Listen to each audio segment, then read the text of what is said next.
Everyone. So Zack Buckley put a article together basically breaking down all of the teams and what he believes their records will be going into the back half of the season. So basically what they will finish the season at. And he said that he believed the Lakers would finish at 43-39. Now, I have said that I believe that the Lakers need to get to around 45 wins if they want to end up in that 6th seed. It may take a couple more, but I did a whole video breaking down the previous years and basically what the 6th seed has been the last few years. Definitely go check out that video after this one. So it looks like 45 to 46 wins is what the Lakers would need to get to. So to be fair, Zach has them 2 to 3 game difference than what I believe the Lakers will finish at. And here is what he had to say as far as like how he came to this conclusion. Are the Lakers maybe, possibly, hopefully on the verge of figuring things out? It's too early to say for certain, which I agree with, right? Let's give it a couple more games. Let's get into that grueling March and see what that looks like, what that develops. But things were trending that way before the schedule sent this squad into its midseason break. LA won 6 of its final 7 games ahead of intermission and went 5-0 in games started by LeBron James, Anthony Davis, Rui Hachimura, D'Angelo Russell, and Austin Reeves. Those are arguably the 5 best players on the roster, so letting them open games, giving them as many minutes together as possible makes all kinds of sense. All of that said, even that group doesn't feature much defense in the backcourt or spacing up front, which speaks to the fact this remains a flawed roster. Not to mention that given James' age, 39, and Davis's injury history, there's always a chance one or both could miss time down the stretch. A 500 finish feels more likely than sustaining the recent surge. So I don't fully agree and buy into that. And I feel like there are a couple things that are being left out in this conversation. And the reason I wanted to talk about this and highlight this is because it's a common trend that we're seeing right now. A lot of people are talking about, it's not just Zach, it's just he put the article together for all the teams. And, I thought his was, because you have those ones that are kind of extreme. Oh, Lakers are going to win 55 games. And it's like, what? They'd have to basically go 25-1 for that to happen. I don't think that's going to happen. Or you get the extreme the other way where it's like Lakers are only going to win 31 games. So they're really going to go 1-25 the rest of the way, right? I thought that this assessment was fair. Like I said, it's about 2 to 3 games off of what I think the Lakers will get to. Now, obviously they can win more. Obviously they can win less. First thing though, is I just don't believe decisions should be made based on injuries unless there has been a trend this season. I understand that LeBron James' age is of concern and the amount of games that he could potentially miss. Same thing with Anthony Davis. Anthony Davis has had an injury history, right? But he was very healthy in the back end of last season. He's played the most games in the last season out of everybody. And on top of that, or he leads the league in minutes and games played since dating back to last season. I think that was the stat. And Anthony Davis has been a model of health this season and the last season and a half. So again, guys have healthy seasons. Guys have healthy moments. They have healthy stretches. They have all kinds of stuff. I just don't believe that you can use previous years if Anthony Davis has closed the season, then he basically would have almost a year and a half to 2 full seasons of health. He's missed games, don't get me wrong, here and there, but everyone misses games. It's about how healthy has he been, or at least games played, right? You can make an argument that Anthony Davis was injured and just kind of playing through injury, which was true, especially in the postseason. So I don't think that the injury we can really factor in when we don't know. It's something that we can't really put pen to paper currently. Could LeBron James and Anthony Davis miss 20 games the rest of the way? Sure. Could they not and play every game the rest of the way? Well, LeBron James is supposed to miss the Warriors game, but outside of the Warriors game, is it possible that they play every game the rest of the way? Of course. Now, I don't think that they will. I think that they'll sit a game here and there occasionally because the Lakers prioritize health with these two. But even then, the Lakers have shown that they could still win games without LeBron and even without LeBron and AD. So again, how do you factor in those games? So I believe that this stretch is more than just, because if you go back, right, like everyone's focused on the 6 and 7, right? Lakers have won 6 out of the last 7.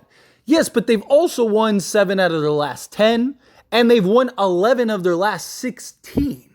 So again, how far back do you want to go? If you just look at it in a vacuum, it's like, oh, wow, yeah, the Lakers, they've been on a nice streak, 6 out of the last 7. That's great. But if you double that, they've won 11 of the last 16. So again, how much of it is the Lakers fully turned around? I would like to see more of a sample size than just 16 games of hot and coldness. And even during that 16-game stretch, you've still seen a lot of the inconsistencies. Lakers beating the Celtics without LeBron James and Anthony Davis, and then losing to teams like, the Spurs. It's like, come on. Like, let's be better, right? Or like, you lose to a team like Brooklyn. That's probably a better answer because that happened in real time, right? But it's just the inconsistencies at times. And I do have concerns about the starting unit. I have talked about this before that, Rui at the 3 doesn't provide much defense on certain matchups. Some nights he can handle it, but the quicker, twitchier, more athletic perimeter guys, he really struggles with. At times, teams will make switches. He's not good at navigating screens. And then you have, Austin Reeves and D'Angelo Russell. So I do have concerns about the defense. But they also have like a blistering offense with that starting 5, which has just been brilliant. So what does that look like, again, through the regular season? My concern isn't really so much the regular season. My concern is the postseason when Rui Hachimura, if he is still in the starting 5, teams now exploiting those weaknesses. It's like they already have Austin Reeves. Austin Reeves isn't a good defender, so let's attack him and let's put Rui in a bunch of screen actions and force him to have to defend and navigate those screens and defend on quicker players. I have concerns in that regard, but we won't know until we get there, right? And see how things develop, see how things play out. Another big factor that isn't equated into this conversation, or at least it wasn't mentioned, is the return of all the players that the Lakers have. Right? He talks about defense, but we're missing literally 4 out of our top 5 defensive players. All 4 of those guys are desperately needed. Those guys are also very impact guys and can all help move the needle more. And we're getting guys like Cam Reddish and Max Christie back as soon as possibly the Warriors game.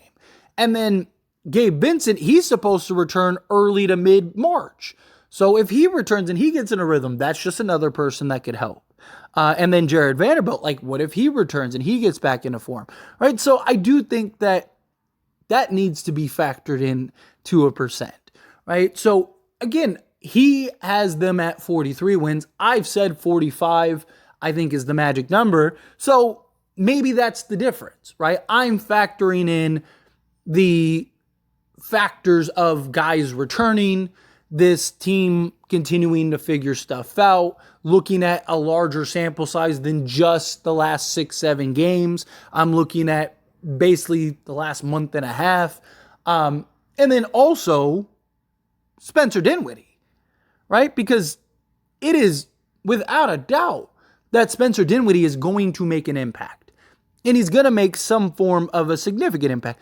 I'm not saying the Lakers are the best team in the league with Spencer Dinwiddie, but he is without a doubt a guy that could go give you 15 and 9 on a regular basis. This is a guy that in 2 games with the Lakers has shown that he can go get you double-digit scoring and near double-digit assists. Like, the guy has the ability, and he's also something the Lakers haven't had all season. And that is a true playmaker off the bench, an athletic guard, and somebody that can just be another third option on any given night. So now you don't have to rely so heavily on D'Lo and Reeves and Rui, right? If one of them have a bad night, now you got Spencer Dinwiddie that can pick it up, right? And then when Gabe Vincent comes back, now you have him and Spencer Dinwiddie as defensive guards in the defensive unit off the bench. Our bench is going to be better. Our offense will be better. Our playmaking will be better. There's so many factors that Spencer Dinwiddie will add to this roster on top of all the other guys that will be returning. You don't think Spencer Dinwiddie is worth at least 2 games this season, the rest of the way? You don't think Spencer Dinwiddie is going to have a game or two this season in which he puts up 20 points, right? And we win because Spencer Dinwiddie has a nice game, even if he just has one of those games, right? So let's say Spencer Dinwiddie is only worth 1 game. Okay, well now you're at 44 wins. Is a fully healthy roster worth another win? I believe so. So now you're at 45 wins. These are the kind of things that I don't believe were factored in the decision making. Again, I don't think if he would have came out and said, oh, they're only going to win 40 games, then I would have been like, all right, you're just hating. 43 wins, basically they're going 500 the rest of the way is what he has them. He has them at 13-13 the rest of the season. I don't see that. I just don't. Even you look at the finish February, there is a legitimate argument that they could win every game in February, right? You have the Warriors, the Spurs, the Suns, the Clippers, and the Wizards. The Lakers should, without a doubt, beat the Spurs and the Wizards. So there's 2 wins there. Now, all you need to do is beat the Warriors, the Suns, or the Clippers, just one of those teams, and you're over 500 in that 5-game stretch. If you beat the Warriors and the Spurs, right? Well, now you're, 6 games over 500? Let's say you lose to the Suns and the Clippers.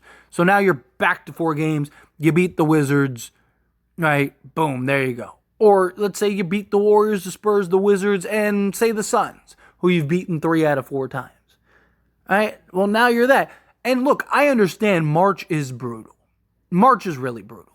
But if you just go through March, games that the Lakers should win, we'll call it should win games, right? You got the Nets, you got the Grizzlies, you play the Pacers twice, so let's say one of those Pacer games. Atlanta Hawks, right? You got the Warriors in LA. Again, games that they should win. And then you play the Kings twice. So let's say you beat the Kings once. That's 6 games in the month of March that you should win. And you have what? You have 3, 6, 9, 12, 13, 14 games in March.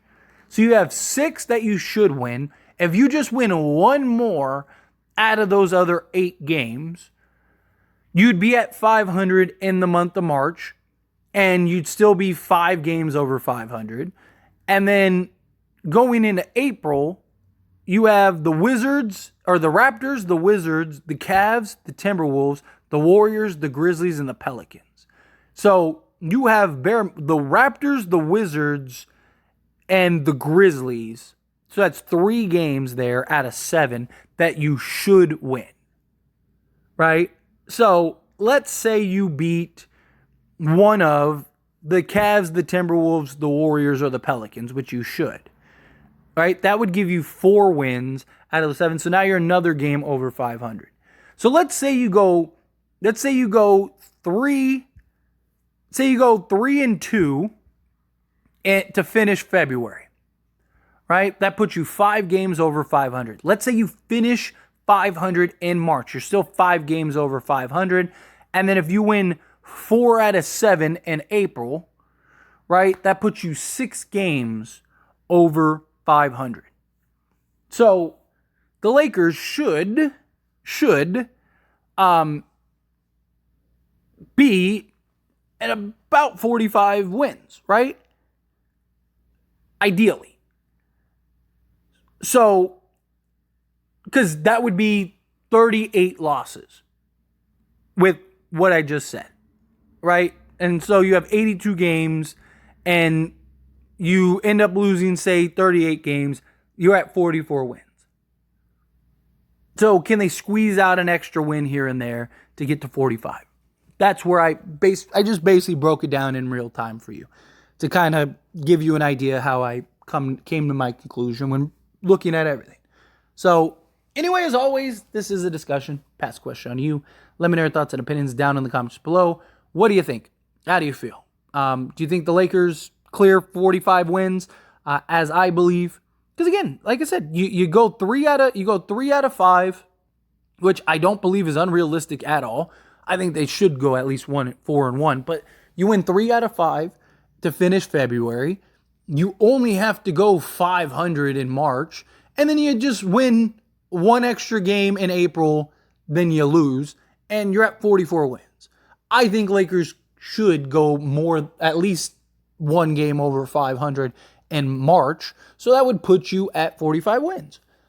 There you go, 45 wins. If the Lakers go 4-1 in February to finish February, well then now if you just go 500 in March, you're at 500, or you're at 45 wins. So I think 45 is the real number, is the realistic number. But again, how you feel, what your thoughts are, I'd love to hear it, so let me know down in the comments below. That being said, if you haven't liked this video, hit that like button. Helps me out a lot. Lets me enjoy these types of videos, and I truly appreciate it. Now subscribe to the channel, hit that subscribe button, turn on the bell notifications. Appreciate y'all. See you in the next one. Thank you.